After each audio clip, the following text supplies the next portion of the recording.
इस पर अभी कुछ कह तो सकता नहीं मैं। क्या अखिलेश यादव से किसी तरह से कोई बात हो पाई आपकी? जेल से बात नहीं हो पाती है। तो आप सियासत में किस तरह से आजम खान आएंगे? अभी तो इलाज करेंगे, अपना सेहत ठीक करेंगे, उसके बाद सोचेंगे क्या करना है। समाजवादी पार्टी के नेता आदरणीय आजम खान साहब, उनकी भी रिहाई हो चुकी है। इसके लिए मैं कोर्ट को धन्यवाद देना चाहता हूं और यही हम समाजवादियों का भरोसा था कि कोर्ट न्याय करेगा और उन्हें न्याय मिलेगा।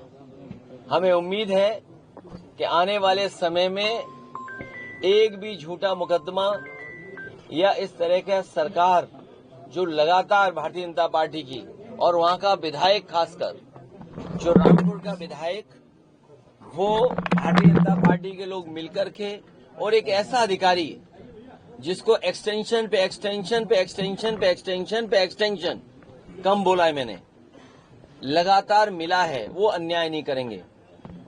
हमारे समाजवादियों के लिए खुशी का समय है कि जहां पर वो आज रिहा होकर के आज जेल से रिहा हुए हैं। वो सर, ये कुछ चंडू खाने की खबरें चल रही थी कि आजम खान साहब बसपा के नेताओं से संपर्क। देखिए, आदरणीय आजम खान साहब समाजवादी पार्टी और समाजवादी पार्टी के संस्थापक नेताजी और हम लोगों के साथ और भारतीय जनता पार्टी का मुकाबला करने पर आज से नहीं, न जाने कब से सबसे बड़ी भूमिका उनकी और समाजवादियों की रही है।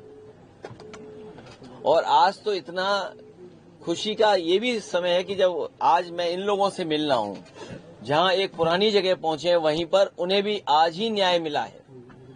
और हमें उम्मीद है कि आने वाले समय में उनके सभी मुकदमे खत्म होंगे और समाजवादी सरकार बनने पर जिस तरीके से मुख्यमंत्री जी ने अपने मुकदमे वापस लिए, उन्होंने न केवल अपने मुकदमे वापस लिए हैं बल्कि डिप्टी सीएम के भी मुकदमे वापस लिए हैं, तमाम भाजपाई नेताओं के मुकदमे वापस लिए हैं।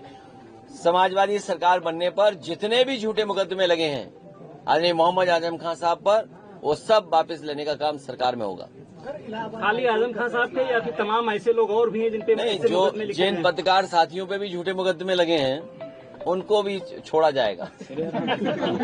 और भाई, आप पे इनकम टैक्स हो, ईडी हो, उसमें भी आपकी मदद होगी। इलाहाबाद हाईकोर्ट का जो ऑर्डर आया है, अब उसमें उत्तर प्रदेश गवर्नमेंट ने कहा है कि पॉलिटिकल रैलीज में भी जातियों का शब्द इस्तेमाल नहीं होगा।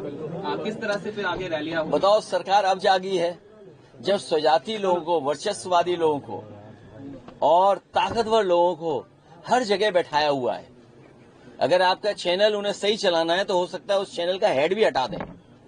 अखबारों के हेड तो हटे ही हटे हैं। तो ये जो 5000 साल पुरानी बातें थीं, उनको दूर कैसे करेंगे? बाबा साहब भीमराव अम्बेडकर जी को जाति की वजह से भेदभाव का सामना करना पड़ा।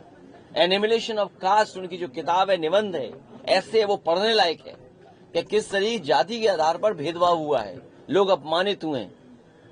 डॉक्टर राम मनोहर लोहिया जिंदगी भर इस बात को कहते रहे कि जाति तोड़ो, समाज की व्यवस्था बने, और जाति तोड़ने का काम हो। नेताजी लगातार इस बात को करते रहे, संघर्ष करते रहे, हम सब लोग जोड़ते रहे।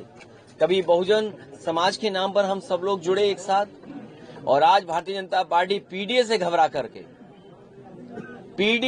करके, हालांकि वो हाई कोर्ट का फैसला है, लेकिन मैं ये मानता हूं हमारा पहला इमोशनल, भावनात्मक रिश्ता अगर कोई है तो वो जाति है। वो कोई डिनाई नहीं कर सकता है। मुझे उम्मीद है कि भविष्य में कोर्ट इस बात को भी कहेगा कि जातियां कैसे खत्म हो, जातियों की भेदभाव कैसे खत्म हो। कोई हमें जाति के आधार पर हमारा घर मकान न धुलवाए, कोई जाति के आधार पर प्रतिमा न धुलवाए, कोई जाति के आधार पर अगर मैं मंदिर चला जाऊं तो मंदिर गंगा जल से न धोए। हमें उम्मीद है कि ऐसे लोगों के खिलाफ भी कार्रवाई होगी जिन्होंने गंगा जल से किसी का घर धोया हो, मुख्यमंत्री आवास धोया हो, जाने के बाद मंदिर धोया हो। कोई हमें जाति के आधार पर हमारा घर मकान न धुलवाए।